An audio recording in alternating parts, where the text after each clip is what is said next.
நீரில் விழுந்தவன் உள்ளே சென்று திரும்பி மேலே எழும்பி வருகிறான், அல்லது மூழ்கிப் போகிறான், அல்லது நீந்தி விளையாடுகிறான். சம்சாரக் கடலில் விழுகிறவன் கதியும் அது போலத்தான். அவனுக்கு மேலே எழுவதும் உண்டாகிறது, மூழ்குவதும் உண்டாகிறது. மனிதன் இந்த விலைக்கோணா விதியை முழுமையாக உணர்ந்தவன் மன அமைதியை இழப்பதில்லை. அரசை இரத்தம் மாம்சம் ஆகியவற்றால் சூழப்பட்டு அசுத்தத்தில் கர்ப்பமாக கிடந்த மனிதன் வெளியே வந்த பிறகு இந்திரியங்களினால் ஏற்படும் ஆசைகள் அவற்றினால் உண்டாகும் விளைவுகள் ஆகிய அசுத்தத்தினால் மூழ்குகிறான். வெளியே வருவது எப்போது என்று தெரியாமல் அசுத்தத்தின் நடுவே கர்ப்பத்தில் கிடந்தவன் வெளியே வந்த பிறகு மரணம் எப்போது என்று தெரியாமல் ஆசையினால் உண்டாக்கப்படும் அசுத்தத்தில் விழுந்து கிடக்கிறான். இறுதியில் மரணத்தை எய்துகிறான். உயர்குலத்தில் பிறந்தவன் தாழ்ந்த குலத்தில் பிறந்தவனை இழிவாக நினைக்கிறான். செல்வத்தை அனுபவிப்பவன் ஏழையை இழிவாக நினைக்கிறான். கற்றவன் கல்லாதவனை இழிவாக நினைக்கிறான். ஆனால் தன் குற்றங்களை எவனும் பார்ப்பதில்லை. செல்வம் படைத்தவர்கள், ஏழைகள், உயர்குலத்தில் பிறந்தவர்கள், தாழ்ந்த குலத்தில் பிறந்தவர்கள், அறிவாளிகள், மூடர்கள் எல்லாரும் இடிகாட்டை அடைந்து மாமிசம் அழிந்து போன எலும்புக்கூடுகளாக மாறும்போது அவர்களிடையே உள்ள வித்தியாசத்தை அறிவது எவ்வாறு? இந்த நிலையை அடையும் மனிதர்கள் மனித வாழ்க்கையில் விதிவிலக்கே இல்லாத இந்த நியதியை உணர்ந்த ஞானிகள் காரியங்களிலேயே மனதை செலுத்தி எல்லா ஜீவராசிகளுக்கும் நன்மையை நினைத்து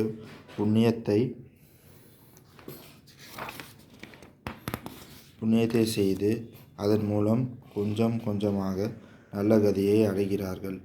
அறிவில்லாதவன் ஆசையினாலும் பொறாமையிலும் வஞ்சனையிலும் ஈடுபட்டு மேலும் பாவங்களை செய்து பற்பல பிறவிகளை பெற்று இந்த சகதியிலேயே உலவுகிறான். மன்னரே, வாழ்க்கையின் தன்மையை விளக்க அறிஞர்கள் ஒரு உண்மை கதையை கூறுகிறார்கள். அதை உமக்கு சொல்கிறேன். ஒரு பெரும் காடு, அதில் உள்ளே நுழைவதற்கே கடினமான ஒரு பகுதி. அதை பெரும் காட்டில் இருக்கும் கற்றறிந்த பிராமணன் ஒருவன் நுழைய முடியாத அந்த பகுதியில் நுழைந்தான். சிங்கம், புலி போன்ற பல கொடிய மிருகங்களால் 4 புறமும் சூழப்பட்டவனாக அவன் நின்றான். அந்த மிருகங்களின் பேராசை அவனை அச்சுறுத்தியது. தாங்க முடியாத பயத்தினால் பிடிக்கப்பட்டு அவன் 4 திசைகளிலும் ஓடினான்.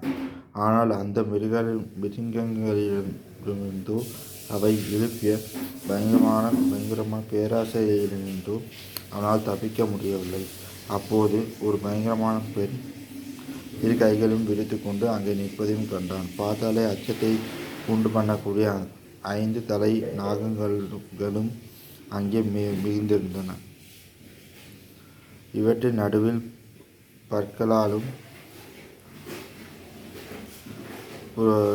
புறங்களாலும் நகங்களுக்கும் அங்கே மிகுந்திருந்தன. இவற்றின் நடுவில் புறங்களாகவும் புதர்களாலும் கொடிகளாலும் மூடப்பட்டு கிடந்த ஒரு பள்ளம் இருந்தது. அலைந்து தெரிந்த அந்த கற்றறிந்த பிராமணன் பள்ளத்தில் விழுந்தான். அங்கே ஊசலாடி கொண்டிருந்த புதர்கள், செடி கொடிகள் ஆகியவற்றில் சிக்கியதன் காரணமாக அவன் கீழே விழுந்து விடாமல் அந்தரத்தில் தொங்கினான். தலைகீழாகவும் கால் மேலாகவும் அவன் அப்படி தொங்கிக் கொண்டிருந்த போது அங்கே ஒரு பெரிய பாம்பையும் கண்டான். அதை தவிர 6 முகங்களும் 12 கால்களும் கொண்ட பயங்கரமான ஒரு யானையும் பள்ளத்தின் அருகே வந்து நின்று கொண்டது. இந்த நிலையில் சிக்கிக்கொண்ட மனிதன் அங்கே ஒரு தேன்கூடு இருப்பதையும் அந்த தேன்கூட்டை சுற்றி தேனீக்கள் மொய்ப்பதையும் அந்த தேன் கூட்டிலிருந்து தேன் சுட்டி கொண்டிருப்பதையும் கண்டான். இதை பார்த்து ஆவல் தாங்க முடியாதவனாகி அந்த தேனை அவனும் பருக ஆரம்பித்தான். எவ்வளவு பருகியும் திருப்தி அடையாமல் மேலும் அவன் அந்த தேனை அறிந்து கொண்டே இருந்தான். பலவிதமான ஆபத்துகளால் சூழப்பட்டு இருந்தும் கூட அவன் வாழ்க்கையில் வெறுப்போட்டு விடவில்லை. மேலும் வாழவே விரும்பினான். எந்த புதர்களினாலும் செடி கொடிகளாலும் கீழே விழுந்து விடாமல் அவன் தொங்கிக் கொண்டிருந்தானோ அவற்றின் வேர்களை கூட எலிகள் கடித்து குதறி கொண்டிருந்தன. கொடிய மிருகங்கள் ஒரு புறம் சூழ்ந்திருந்தன. மற்றொரு புறம் பயங்கரமான பெண்மணி இரு கைகளையும் நீட்டு அவனை விழுங்கிவிட தயாராக இருந்தாள். பள்ளத்தின் அடியில் பாம்பு தெரிந்தது. பள்ளத்திற்கு மேலே பயங்கரமான யானை நின்றிருந்தது. எலிகள் கடித்து கொண்டு இருந்ததால் எந்த நேரமும் அவன் தொங்கிக் கொண்டிருந்த கொடிகள் அருந்து விழலாம் என்ற நிலையும் இருந்தது. இதை தவிர எந்த தேன் கூட்டிலிருந்து சொட்டுகின்ற தேனை பறி கொண்டிருந்தானோ அந்த தேன் கூட்டிற்குரிய தேனீகளும் அங்கு வட்டமிட்டு கொண்டிருந்தன. இந்த சூழ்நிலையிலும் கூட அவன் வாழ்க்கையில் வெறுப்பை விட்டுவிடவில்லை. வாழ்வோம் என்று நம்பினான். இந்த ஊமை கதையை கூறியவர் அதில் அடங்கியிருந்த உண்மையை விளக்கி விவரங்கள் எடுத்துரைத்தாள். பெரும் காடு என்று வர்ணிக்கப்பட்டது இந்த பூவுலகம். அதில் நுழைய முடியாத பகுதி என்று கூறப்பட்டது ஒரு மனிதனுடைய வாழ்க்கை காலம். கொடிய மிருகங்கள் என்று கூறப்பட்டவை மனிதனை பிடிக்கின்ற வியாதிகள். பயங்கரமான உருவம் படைத்தவனாக நின்று கொண்டிருந்த பெண்மணி ஒரு மனிதனின் அழகையும் இளமையும் குலைக்கும் வயோதிகம். அந்த மனிதன் வீழ்ந்த பள்ளம் மனித உடல். அதன் கீழே நெளிந்து கொண்டிருந்த பெரிய பாம்பு காலன். பள்ளத்தில் அந்த மனிதன் பிடித்து தொங்கிக் கொண்டிருந்த செடி கொடிகள். எல்லா மனிதர்களுக்கும் உயிர் மேல் இருக்கும் ஆசை. பள்ளத்திற்கு வெளியே காத்து நின்ற பயங்கரமான யானை மனித ஆயுளில் ஒரு வருடத்தை குறிக்கிறது. அதனுடைய 6 முகங்கள் 6 பருவங்களையும் அதனுடைய 12 கால்கள் 12 மாதங்களையும்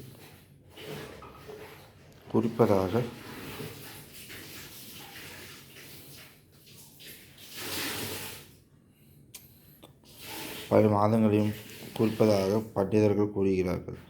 அந்த மனிதன் பிடித்து கொண்டிருந்த செடி கொடிகளின் வேர்கள் அறுத்து கொண்டிருந்த செடிகள் மனிதனின் ஆயுளை குறைத்து கொண்டே கழிந்து கொண்டிருக்கும் இரவுகளும் பகல்களும் ஆகும். தேனீக்கள் என்பது பலவிதமான மனிதன் ஆசைகள் அல்லது அந்த ஆசையை தணித்து கொள்ளும் போது ஏற்படுகின்ற சுவைதான். தேன்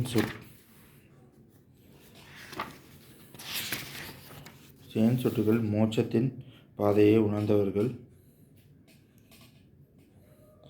இந்த உண்மை காட்டும் உண்மைகளை புரிந்து கொண்டு ஆசைகளை அறுத்து வாழ்க்கையை கற்றுக்கொண்டிருக்கிறார்கள். மன்னனே, நீயும் அந்த முயற்சியை மேற்கொள்ள வேண்டும். இவ்வாறு கூறிய அறிவுரை கேட்ட திருதராஷ்டிரமன்னன், நீ கூறிய உண்மை கதை உன்னுடைய தத்துவ ஞானம் எவ்வளவு ஆழமானது என்பதை காட்டுகிறது. உண்மையை உணர்ந்தவன் நீ. அமுதம் போன்ற உன்னுடைய வார்த்தைகளால் நான் மேலும் கேட்க விரும்புகிறேன் என்று சொன்னான். திருதராஷ்டிர மன்னன் கேட்டுக்கொண்டே தருகிற விதுரர் தனது அறிவுரை மேலும் தொடர்ந்தார். மனிதர்களுக்கும் அவர்களுடைய உடல் ஒரு தேர் என்றும் அவர்களுடைய புத்தி தேரோட்டி என்றும் இந்திரியங்கள் குதிரைகள் என்றும் மனம் கடிவாளம் என்றும் கற்றிருந்தவர்கள் கூறுகிறார்கள். இந்திரியங்களை குதிரைகள் என்று சொன்னேன். அந்த குதிரைகள் போகும் திசையில் அவை போகும் வேகத்தில் அவற்றை ஓட விடுகிற மனிதன் சம்சாரத்தில் மீண்டும் மீண்டும் சிக்கிக் கொள்கிறான்.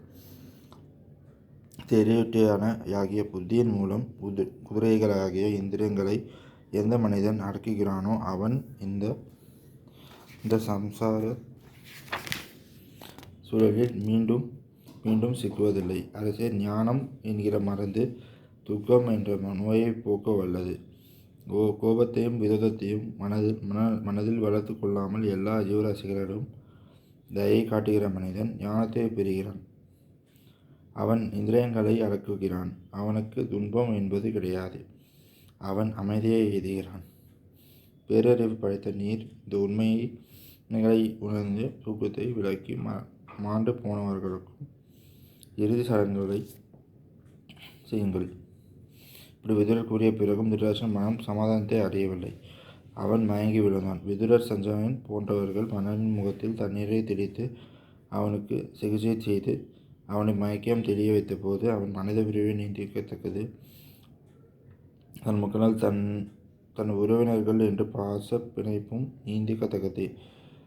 இந்த பாச பிணைப்பின் காரணமாக மிகவும் துக்கத்தில் விட்ட அவனுக்கு எனக்கு உயிரை விடுவதை தவிர எப்போது வேறு வழி என்று கூறினான். அப்போது திருதராஷ்டிர மன்னனுக்கு வியாசர் சில உபதேசங்கள் கூறினார். உபதேசங்கள் செய்தார். அரசே, உனக்கு ஒரு உண்மையை கூறுகிறேன். நான் பல உலகங்களில் சஞ்சரித்து கொண்டிருந்த போது ஒரு முறை இந்திர சபைக்கு சென்றேன். அங்கு நடந்த விஷயத்தை நீ தெரிந்து கொண்டால் உன்னுடைய துக்கம் ஓரளவுக்காவது விலகும் என்று நான் நினைக்கிறேன். இந்திர சபையில் கூடியிருந்த தேவர்களை பார்த்து, உமாதேவி, என் மீது சுமத்தப்பட்டிருக்கும் பாரத்தை குறைப்பதாக நீ உடனே நிறைவேற்ற வேண்டும் கேட்டுக்கொண்டான். அதற்கு விஷ்ணு, திருதராஷ்டிரனுக்கு 100 பிள்ளைகள் பிறப்பார்கள். மூத்தவன் துரியோதனே என்று பெயர் பெறுவான். அவன் மூலமாக பூபாரம் குறையும். அவனை முன்னிட்டு அவனுக்கு குருஷேத்திரத்தில் யுத்தம் நடக்கும்.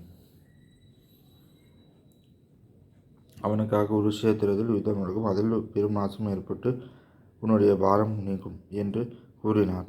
அவ்வாறே கலையின் அம்சம் கொண்டு குரோதமுள்ளவனாகவும் பொறாமை கொண்டவனாகவும் துரியோதனனை உனக்கு பிள்ளையாக பிறந்தான். அரசன் எம்மாதிரியான குணங்களை உடையவனாக இருக்கிறானோ அம்மாதிரியான ஆலோசகர்களே அவனுக்கு வந்து சேர்கிறார்கள். அவ்வாறே சகுனி, கண்ணன் போன்ற ஆலோசகர்கள் துரியோதனன் பெற்றான். எஜமானன் தீய குணம் கொண்டவனாக இருந்தால் வேலைக்காரர்களும் அவரை இருப்பார்கள். அரசே, முன்பு யுதிஷ்டிரன் ராஜசூயாகம் செய்தபோது நாரதர் அங்கு வந்திருந்தார். அப்போது அவர் யுதிஷ்டிரனிடம், பாண்டவர்களுக்கும் கௌரவர்களிடம் பெரிய போர் மூலம் அதில் எல்லாரும் உயிரிழப்பார்கள் என்று கூறி எச்சரித்தார். எவ்வாறு நாரதர் எச்சரிக்கப்பட்டதால் தர்மபுத்திரன் பாடுபட்டாவது யுத்தத்தை தவிர்க்க வேண்டும் என்று எண்ணம் கொண்டு அதற்காக பல முயற்சிகளை செய்தான். சமாதானத்தை ஏற்படுத்தி கொள்ள அரும்பாடுபட்டான். விதுரர், பீஷ்மர், துரோணர் போன்றவரும் உனக்கு அறிவுரை கூறினார்கள். ஆனால் தேசனால் நிச்சயிக்கப்பட்ட காரியத்தை யாரால் தடுக்க வேண்டும்? ஆகையால் நடந்துவிட்ட நாசம் தெய்வத்தால் நிச்சயிக்கப்பட்டது என்பதை உணர்ந்து உன்னுடைய துக்கத்தை அதற்கு விலங்குகளிடம் கூட கருணை காட்டும் யுதிஷ்டிரன் மனம் துன்பப்படுகிறது என்று அறிந்தால் தன்னுடைய உயிரை விட்டு விடுவான்.